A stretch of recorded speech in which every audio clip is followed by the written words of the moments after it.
क्या बात, क्या मुझसे कुछ जाने जाने में गलती हो गई? यही वजह से आपको कष्ट है?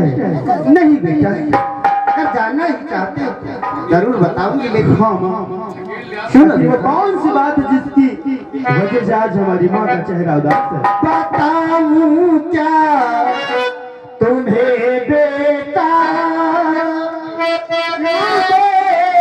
विराट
तुम सयाने हो गए,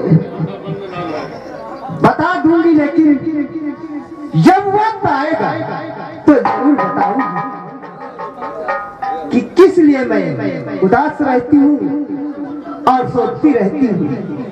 चलो बेटा, मैं तुम्हारे लिए अच्छे अच्छे भोजन बनाई हूँ और मैं तुम्हें भोजन कराती हूँ। आपकी